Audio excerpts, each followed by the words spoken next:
안녕하십니까. 사업가의 일기입니다. 오늘은 명상에 대해서 이야기를 해볼까 합니다. 제가 아직 명상 초보이기 때문에 지난주에 빌린 이 책 명상하는 뇌, 이 책의 도움을 받아서 내용을 보충을 좀 하고자 합니다. 열심히 읽으면서 이렇게 체크를 해 놓았는데 제가 핵심적인 부분에 대해서 요약을 좀 해드리겠습니다. 개인적으로 명상을 한 지는 1년 정도 되었는 것 같고 아직 초보 단계에 있습니다. 그래서 명상에 대한 동영상도 많이 찾아보고 책도 많이 찾아보고 있습니다. 특히 과학적으로 입증된 명상의 효과라든지 흥미로운 사실들이 많기 때문에 자료도 열심히 찾아보고 있습니다. 마지막 부분에 명상에 대한 과학적인 근거라든지 효과라든지 좋은 정보가 많으니 좀 부족하더라도 끝까지 봐주시면 고맙겠습니다. 지금 제가 들고 있는 책의 제목이 뇌를 재구성하는 과학적 마음 훈련, 명상하는 뇌입니다. 내용이 조금 많은 관계로 저자 소개는 지나가도록 하겠습니다. 자, 이 책의 초반에서 나오는 이야기입니다. 명상을 수련하는 데는 두 가지 길이 있다. 하나는 깊이를 추구하는 것이고 다른 하나는 넓이를 추구하는 것이다. 어떤 운동에서 특정 기술을 습득할 때와 마찬가지로 명상을 할 때도 자신에게 맞는 방법을 찾아 꾸준히 수련해야 한다. 그래야 최대의 효과를 볼 수 있다. 일단 자신에게 맞는 명상법을 찾아내고 매일 실제로 수련할 수 있는 시간을 정하고 단 몇 분이라도 좋다. 한 달 동안 수련을 해보라. 그 후에 느낌이 어떤지 살펴보라. 규칙적으로 운동을 하면 더 건강해지듯이 어떤 명상법이라든지 명상 수련을 지속하면 대부분 정신건강에 도움이 될 것이다. 앞으로 우리가 살펴보겠지만 이런저런 유형의 명상법에서 취할 수 있는 특정 효과들은 수련에 투입하는 총 시간이 많으면 많을수록 커진다. 다음은 통찰 명상에 대한 글입니다. 마음을 일련의 과정으로 이해하고 나면 생각의 유혹에 휩쓸리는 대신 통찰의 길로 들어서게 된다. 거기서 우리는 내면의 쇼와 우리의 관계를 거듭거듭 바꿔가면서 앞으로 나아간다. 매 순간 의식의 본질에 대해 더 많이 통찰하게 되는 것이다.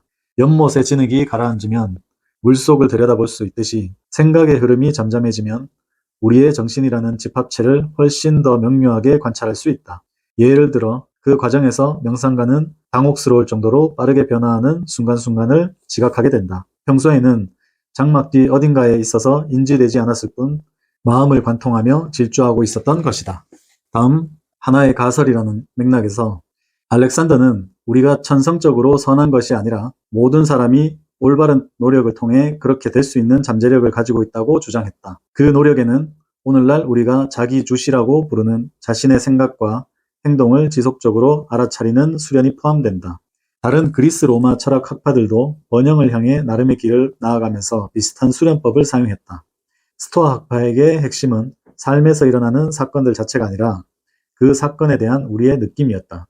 즉, 우리는 삶에서 통제할 수 있는 것과 그럴 수 없는 것을 구분함으로써 평정을 찾는다. 이러한 신념은 오늘날 신학자 라인홀트 니부어 기도에서도 찾아볼 수 있다. 그 기도의 문장은 주여, 바꿀 수 없는 것을 받아들이는 평온을 허락하시고 바꿀 수 있는 것을 바꿀 용기를 주십시오. 그리고 이 두 가지를 분별할 수 있는 지혜를 주십시오. 이렇게 표현하고 있습니다. 다음은 평온한 마음에 있는 내용입니다. 6세기경 어느 기독교 수도사는 동료 수도사에게 이런 조언을 했다. 자네가 하는 모든 일은 전체 문제의 8분의 1에 불과하다네. 설사 그 일을 완수 못하더라도 자신의 마음을 흔들리지 않게 유지하는 것이 8분의 7이지. 흔들리지 않는 마음, 이것은 모든 위대한 영적 전통에서 명상이 추구하는 중요한 목표이다. 다음, 걱정 없는 마음의 반대에는 삶이 우리에게 안겨주는 불안이 있다. 우리는 계속 돈과 업무 걱정, 가족과 건강 문제 따위에 시달린다. 과거 인류가 진화 과정에서 맞닥뜨렸던 것처럼 들판의 포식자와 마주치는 일과 같은 스트레스 유발 사건들은 일단 상황이 지나고 나면 몸이 회복할 시간이 충분하다. 그러나 현대인의 삶에서 스트레스를 유발하는 요인들은 대부분 생리적인 것이 아닌 심리적인 것이기 때문에 끔찍한 상사나 가족과의 문제처럼 그 영향은 항상 지속될 수 있다. 이와 같은 심리적 스트레스 요인들은 물리적 스트레스 사건과 똑같이 생리적 반응을 유발한다. 이러한 스트레스 반응이 오랫동안 지속되면 병으로 이어질 수 있다. 당뇨나 고혈압같이 스트레스에 인한 악화되는 질병에 우리가 취약한 것은 뇌 설계상의 단점 때문이다.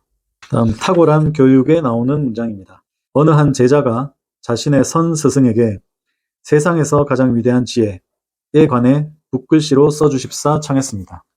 스승은 조금의 망설임도 없이 붓을 들어 주의, attention 이라 썼습니다. 제자가 약간 실망하듯 이것이 전부입니까? 라고 여쭈었다. 이에 스승은 한마디 대답도 없이 다시 붓을 들어 주의, 주의라고 썼다. 스승의 대답이 별로 심오하지 않다고 느낀 제자는 조금 짜증이 나서 주의는 별로 지혜로운 답이 아닌 것 같습니다. 라고 스승에게 불평을 했다.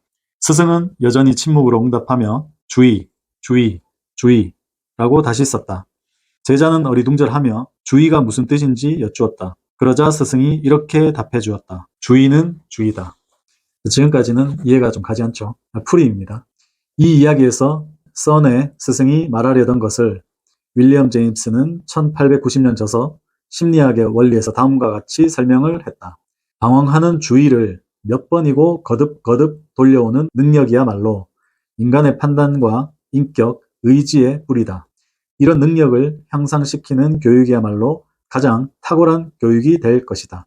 자, 결국 아까 선의 이야기에서 방황하는 나의 주의를 몇 번이고 거듭해서 되돌아오게 만드는 것이 능력이라고 합니다. 명상에서도 이런 주의를 되돌려오는 게 효과 중에 하나겠죠. 그리고 이어서 우리는 보통 특이한 무언가를 위협적이지 않는 것으로 확신하게 되거나 그것에 대해 분류가 확실히 끝날 때까지만 주의를 기울인다. 그 후에는 습관화라는 과정이 나타나 일단 안전하다고 파악하는 것 혹은 익숙해진 것에 주의를 기울이지 않음으로써 뇌의 에너지를 절약한다. 뇌의 역학의 한 가지 단점이다. 익숙한 것이라면 무엇이든, 벽에 걸린 사진이든, 밤마다 먹는 똑같은 요리든, 그리고 어쩌면 심지어 사랑하는 사람까지도 습관화된다. 습관화는 삶을 관리할 수 있게 해주지만 약간 따분하게 만들어 타성해졌게 한다. 그리고 다음 내용입니다. 주의에는 총 5가지의 종류가 있다고 표현을 하고 있습니다. 선택적 주의, 하나에만 집중하면서 다른 것들은 무시할 수 있는 능력. 다음, 지속적 주의, 시간이 흘러도 주의를 일정한 수준으로 유지할 수 있는 능력. 다음, 주의 할당, 어떤 것을 경험하는 과정에서 주의를 할당함으로써 아주 작거나 빠른 변화를 알아차릴 수 있는 능력. 다음, 목표 집중, 인지 조절, 주의를 흐트려 놓는 상황에서도 특정 목표나 과제에서 계속 주의를 두는 능력. 다음, 메타인지, 스스로의 인지 상황을 추적할 수 있는 능력. 예를 들어 마음이 방황하고 있거나 잘못 판단됐을 때 그것을 알아차리는 능력. 이렇게 주의의 5가지 종류에 대해서 이야기를 하고 있습니다. 중간중간에 이 저자들이 경험했던 이야기가 조금 있는데 그런 내용보다는 이 명상의 실질적인 내용이나 흥미로운 내용 위주로 제가 읽도록 하겠습니다. 뇌의 파장은 주파수에 따라 4가지 주요 유형이 있다. 가장 느린 파장인 델타파, 초당 1회에서 4회 주기로 진동하며 주로 깊은 수면 중에 발생한다. 그 다음으로 느린 세타파는 졸릴 때 나타난다. 그리고 알파파는 우리가 거의 생각하지 않고 휴식하고 있을 때 발생한다. 가장 빠른 베타파, 생각, 각성, 집중 중에 발생한다. 이렇게 뇌의 파장 4가지에 대해서 이야기가 나왔는데 이 명상을 오래 하면 오래 할수록 이 4가지 외에 최고의 뇌 파장에 대해서도 차후에 내용이 나오게 됩니다. 그걸 감마파라고 하고 있습니다. 저희는 초보 단계로서 아직 중간 과정도 못 거친 과정에서는 감마파까지의 자세한 설명은 필요 없다고 생각해서 4가지 파장에 대해서만 소개를 했습니다. 통증에 대한 현존이라는 파트에서 더 흥미로운 이야기가 나옵니다. 18세기 티베트의 한 경전에는 어떤 고난이 오든 수련으로 매진하라라는 말이 있다. 아플 때는 병을 통해 수련하고 추울 때는 추위를 통해 수련하라. 그렇게 수련하면 모든 상황이 명상이 될 것이다. 모든 감각을 심지어 통증조차도 친구로 삼아 명상의 토대로 활용하라고 권하고 있습니다. 명상의 본질이 알아차림이기 때문에 우리의 주의를 끄는 모든 감각은 깨어있음의 도구로 활용할 수 있다. 특히 통증은 주의 집중에 매우 효과적이다. 통증을 없애려 하는 대신 받아들이는 방법을 배우고 친구로 삼으면 통증과의 관계를 부드럽고 따뜻한 것으로 만들 수 있다라고 설명하고 있습니다. 위에서 얘기했다시피 어떤 고난이든 어떤 상황이든 수련으로 생각을 하고 정진을 하라는 이야기는 우리가 겪는 성공이나 실패에 대한 그런 이야기와 일맥상통하는 것도 같습니다. 다음은 변성된 특성 파트에서 나오는 이야기입니다. 12세기 티베트의 저명한 시인이자 수행자인 밀라레파는 처음에는 오는 것이 없고 중간에는 머무는 것이 없고 마지막에는 가는 것이 없다라고 했다. 마티유 리르카는 밀라레파의 이 말을 다음과 같이 해석한다고 합니다. 명상 수련을 시작한 초기에는 내부의 변화가 거의 없는 것처럼 보이고 중간에는 존재 방식에 약간의 변화가 생기기는 해도 변화가 오락가락한다. 그러다 마침내 수련이 안정되면 변화가 일정하게 유지되며 변동이 없다. 바로 그런 변화들이 변성된 특성이라고 한다. 그리고 지금부터는 디테일한 명상 효과에 대해서 이야기를 하고 있습니다. 초보자들 역시 단 8분만 명상을 했는데도 마음의 방황이 줄어드는 등 아주 초기부터 주의력이 향상되었다. 2주 정도의 수련만으로도 마음의 방황이 줄어들고 집중력과 작업 기억이 향상되어 상당한 성적 향상 효과를 거둔 사람도 있었다. 최소 2개월의 수련만으로도 디폴트 모드의 자아 관련 영역의 활성이 감소되었음을 보여주는 연구 결과도 있다. 신체적인 건강에 관해서 더 좋은 소식이 있다. 단지 30시간의 수련만으로도 세포 노화의 분자 표지들이 개선 효과가 나타나는 것으로 보였다. 자, 여기서 중요한 내용이 나오는데 명상을 하면 세포의 노화 관련해서 도움이 된다는 이런 자료들이 나오고 있습니다. 이 이유만으로도 명상을 하는 인구가 굉장히 많아지지 않을까 생각됩니다. 그리고 장기 명상의 효과에 대해서 이야기가 나옵니다. 장기 수련자의 범주에 들어가면 스트레스 반응과 관련된 신경회로 및 호르몬 지표가 낮아진다. 또 감정 조절에 중요한 뇌회로의 기능적 연결성이 강화되고 스트레스에 대응하기 위해 부신에서 분비되는 코르티솔이 감소된다. 장기간에 걸쳐 자해 명상과 연민 명상을 하다 보면 타인의 고통에 대해 신경 차원에서 공감이 더 잘 일어나고 실질적으로 도와줄 가능성도 높아진다. 또한 장기 수련을 하면 주의력의 여러 측면이 강화된다. 선택적 주의력은 예리해지고 주의 전멸이 감소되며 지속적인 주의는 더 쉬워지고 기민하게 대응하는 각성도 증가한다. 그리고 디폴트 모드에서 일어나는 마음의 방황과 자기 집착적 사고를 통제하는 능력이 커진다. 게다가 디폴트 모드와 관련된 회로의 연결성이 약화되어 자기 자신에게 집착하는 일이 적어진다. 그런 개선점들은 명상 상태에서 나타나는 경우가 많고 대체적으로 특성으로 자리 잡는 경향이 있다. 그리고 이어서 흥미로운 징후들을 보면 장기 명상가들은 수행력을 높여주는 특성에 대한 상태 효과를 경험할 거라 추측할 수 있다. 명상 상태임을 증명해주는 일부 요소들, 즉 감마파와 같은 것들은 수면 상태에서도 지속적으로 생길 수 있다. 그리고 숙련된 명상가들이 하루 동안 집중 수련하면 유전적 차원의 면역 반응에 도움을 주었다. 이런 실험으로 의학계를 깜짝 놀라게 하는 경우도 있었답니다. 그리고 전문성 향상에 관한 내용도 나옵니다. 컴퓨터 프로그래밍이나 골프 같은 기술에 통달하려면 1만 시간 동안 연습해야 한다는 말을 들어본 적이 있을 것이다. 이거 아마 1만 시간의 법칙이라는 책에서 나오는 이야기인 것 같습니다. 저도 그 책을 읽었는데 어떤 특정한 스킬을 습득을 하려면 최소한 1만 시간의 기간이 필요하다는 책이었습니다. 근데 읽는데 너무 힘들었고 지루한 느낌이 있었던 책이었던 것 같습니다. 다시 본론으로 넘어가자면 그런데 그 말은 사실이 아니다. 과학이 발견한 바에 따르면 예를 들어 암기는 200시간 안에 통달할 수 있다. 게다가 놀랍게도 연구팀은 명상에 통달한 사람들도 수련을 더 많이 할수록 전문성이 높아진다는 것을 발견했다. 명상을 통해서 이런 집중력이라든지 뇌에 좋은 효과를 주어서 스킬을 배울 때 1만 시간이 아니더라도 더 빨리 배울 수 있는 그런 능력을 키워줄 수 있는 것 같습니다. 자, 이제 얼마 남지 않았습니다. 그 청정도론에서는 수행자들에게 자신보다 경험이 더 많은 명상 선배를 안내자로 삼으라고 충고를 한답니다. 이 경전이 꼽는 가장 이상적인 명상 지도자는 아라한이라고 하는데 아라한은 완전한 성취를 이룬 명상가를 뜻하는 팔리어로 전문가 수준의 명상가이다. 근데 이런 사람이 한국에는 많지 않지 않습니까? 그래서 이 책에서 얘기하는 것은 이런 사람을 찾을 수 없다면 자신보다 숙련된 누구라도 찾으라고 조언을 하고 있습니다. 만약에 사람을 찾는 것이 쉽지 않다면 아무것도 없는 것보다는 어플을 사용하는 것도 좋은 방법이라고 표현하고 있습니다.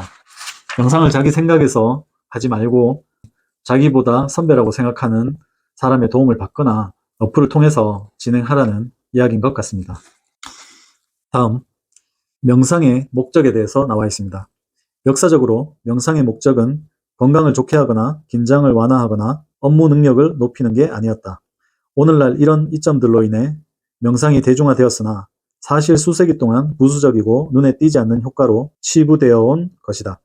명상의 진정한 목적은 언제나 변성된 특성이었다. 변성된 특성에 대해서 자세하게 구분을 하면서 쉽게 이해할 수 있는 내용에 대해 정리하겠습니다.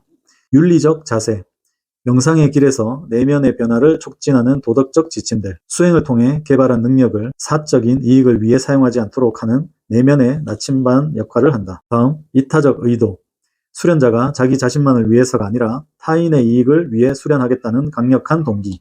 다음, 현실에 기반한 믿음, 특정한 길이 가치가 있고 자신이 추구하는 변형으로 이끌어 줄 것이라는 믿음. 일부 경전에서는 맹목적인 믿음의 위험성을 경고하며 상당한 주의를 기울여 스승을 찾으라고 충고한다. 다음, 개인적 지침. 명상 수련의 길에는 다음 단계로 진전하기 위해 필요한 조언을 주는 스승, 인지과학에 의하면 최상의 수준에 도달하기 위해서는 이러한 피드백이 반드시 필요하다고 합니다. 다음, 헌신. 명상 수련을 가능하게 해주는 것들과 모든 사람, 원리 등에 대한 깊은 감사. 또한 신성한 인물이나 스승들, 그들의 변성된 특성 혹은 마음의 특성들도 헌신의 대상이 될 수 있다. 다음, 공동체. 같은 수행법을 나누며 서로 힘을 주는 친구들로 형성된 모임. 현대의 명상가들이 고립되어 있는 것과 대조된다. 다음, 지지해주는 문화. 전통적인 아시아 문화에서는 오래전부터 주의, 인내, 연민과 같은 덕목을 구현하기 위해 자신을 변화시키는 삶의 가치를 알고 있었다.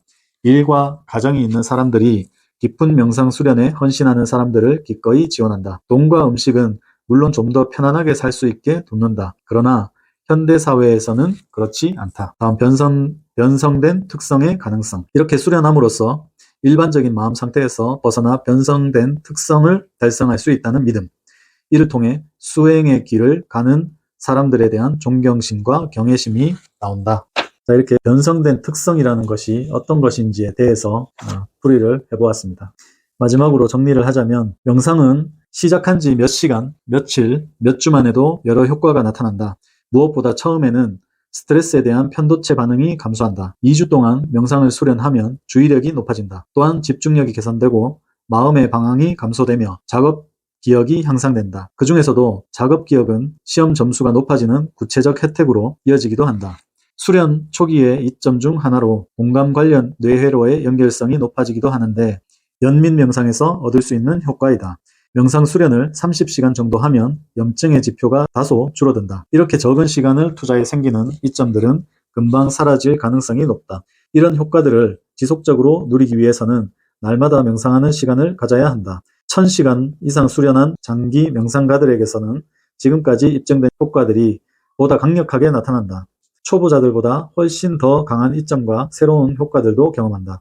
그들에게서 나타나는 뇌와 호르몬상의 지표로는 스트레스에 대한 반응성 저하와 스트레스에 대한 반응성 감소 지표인 코르티솔의 수준 저하를 들 수 있다. 고통을 겪는 장기 명상가들이 연민 명상을 하면 신경이 안정되고 타인을 돕기 위해 행동할 가능성이 높아진다. 주의력에 관해서는 선택적 주의 집중 강화, 주의 전멸 감소, 지속적 주의 증가, 갑자기 생긴 일에 대처하는 준비된 향상, 마음의 방황 감소 같은 효과들이 있다. 자기중심적 생각이 줄어들면서 집착 관련 회로의 힘이 약화된다.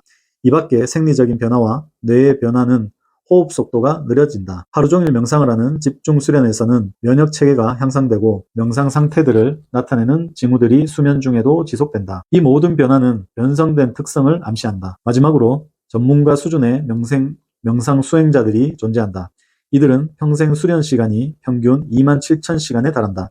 이들에게는 변성된 특성을 나타내는 징후가 있다. 예를 들어 광범위한 뇌 영역에서 동시에 감마파가 발생을 하는데 이전까지 볼 수 없었던 뇌 패턴이다. 가장 수련 시간이 긴 명상 고수들은 휴식 중에도 이런 뇌파가 발생을 한다고 합니다. 자, 이렇게 명상에서는 신체적으로, 정신적으로, 마음적으로 많은 효과가 일어나고 있습니다. 그리고 이제 책을 마치며 마지막으로 한 문장을 읽어드리겠습니다. 우리는 달라이라마가 여든이 되었을 때 내놓은 비전에 큰 영감을 받았다. 달라이라마는 사람들에게 평정심을 얻고 연민심을 방향 삼아 세상을 더 좋게 하는 행동에 나서라고 격려했다. 제일 먼저 언급한 내면의 고요함, 그리고 두 번째로 언급한 연민심, 연민심을 방향 삼는 일은 바로 세 번째로 언급한 숙련된 행동, 즉 명상 수련의 산물일 수 있다. 하지만 우리가 어떤 행동을 하느냐는 개개인에 달려있고 개인의 능력과 가능성에 의존한다. 우리 모두는 선한 힘의 주체가 될 수 있다. 이렇게 해서 명상하는데 이 책의 도움을 받아 이 명상에 대한 조금 자세한 이야기를 할 수 있었습니다. 저는 일어났을 때 약 10분 정도 명상을 하고 잠들기 전에 10분 정도 명상을 한답니다. 그리고 낮에 머리가 무거울 때 의자에 앉아서 눈을 감고 오직 호흡만 집중하면서 그렇게 짧게 명상을 한답니다. 명상은 디테일하게 알아보면 알아볼수록 참으로 심오한 세계인 것 같습니다. 우리가 매일 아침 눈을 뜨고 하루를 동동거리며 살고 있습니다. 이럴 때 명상을 통해서 하루에 단 10분, 20분, 30분이라도 본인의 영혼에게 휴식 시간을 주었으면 좋겠다는 생각으로 명상에 임하고 있습니다. 그리고 짧게 하는 명상도 저에게 굉장히 큰 에너지를 주고 있답니다. 책을 통해서 한층 더 명상에 대한 지식이 늘어난 것 같습니다. 아무쪼록 이런 영상들이 이 영상을 보시는 시청자분들에게 조금이라도 도움이 되셨으면 하는 바람으로 오늘 명상에 대한 이야기를 마칠까 합니다. 책에 핵심적인 내용을 추렸음에도 불구하고 시간이 꽤 많이 흐른 것 같습니다. 다음에는 더 좋은 책으로 제 모자란 부분을 채워서 또 영상을 찍도록 하겠습니다. 오늘도 시청해 주셔서 고맙습니다. 다음에 뵙겠습니다.